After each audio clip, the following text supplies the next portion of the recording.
Teenagers notice girl with dad acting strange. They follow her because they knew something's wrong.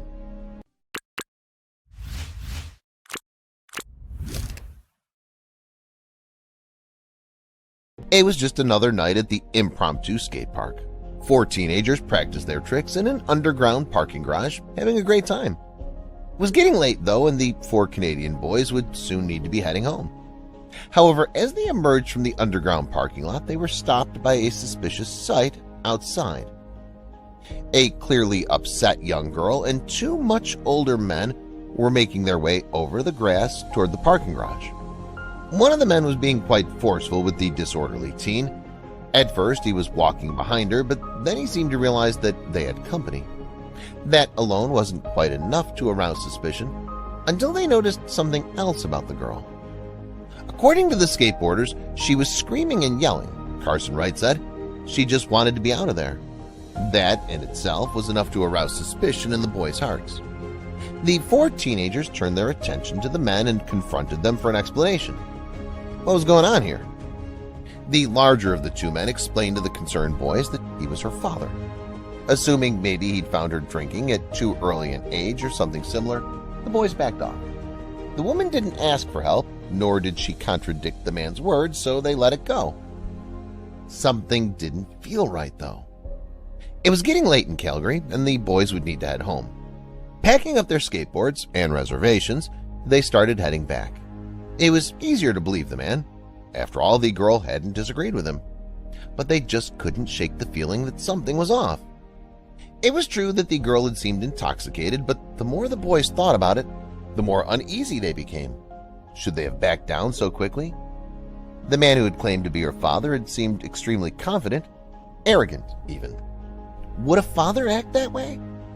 Then an unsettling detail dawned on them that made them question everything. She was all scuffed up and dirty, Carson remembers. She looked like she'd been struggling against the man for a while. Then, as if putting an end to the conversation, the man had hoisted her up over his shoulder like a bag of potatoes, but she was still trying to resist. Every instinct in the boys screamed at them to go back. They'd never forgive themselves if they didn't.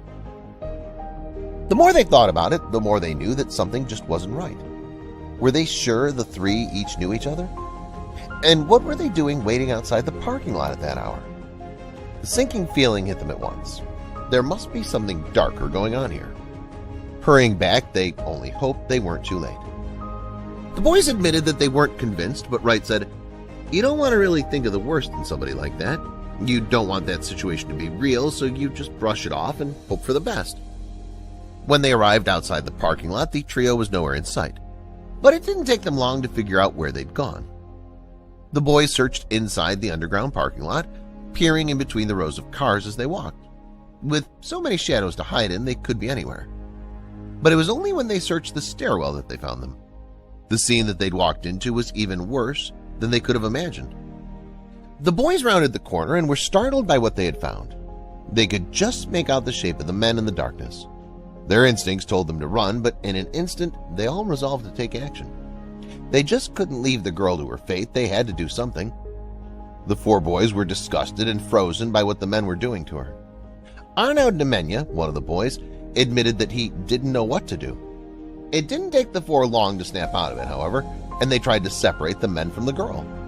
The men, of course, were furious. The taller man, thwarted, tried to leave the situation altogether, wash his hands of it. The other man, his accomplice, followed him as they left. Nemenya remarked as they followed, "He pushed me aggressively out of the way, kind of like just gives me the smile like, I can do this, you can't do anything about it." They couldn't stand by and let them get away with it. As the men tried to walk out, they turned to see 3 of the boys chasing them. One had stayed behind with the shaken girl, while others had given chase. They tried to outrun them, but they were catching up fast. Determined not to let the men get away with such unspeakable cruelty, the boys sprinted on through the streets of Calgary. Suddenly they were on them. They had nowhere left to run. With nowhere to go, the taller man turned to face the teenagers. That's when he decided to fight. He ripped a skateboard from one of the boys' hands and used it as a bludgeon, trying to push them back. He knew it was the end of the line, but he thought he could win by sheer force. Little did he know the police were only a few feet away. Before the man could do serious harm to the boys, the police got involved and hauled him and his companion away. After the three returned, they found the girl safe and sound with the last boy, and the four went home, not knowing just how grateful the city would be for their heroic efforts that evening. The teens didn't realize that the ordeal wasn't over yet. They kept getting phone calls but were too afraid to answer.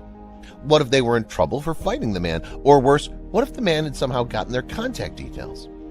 But the calls kept coming.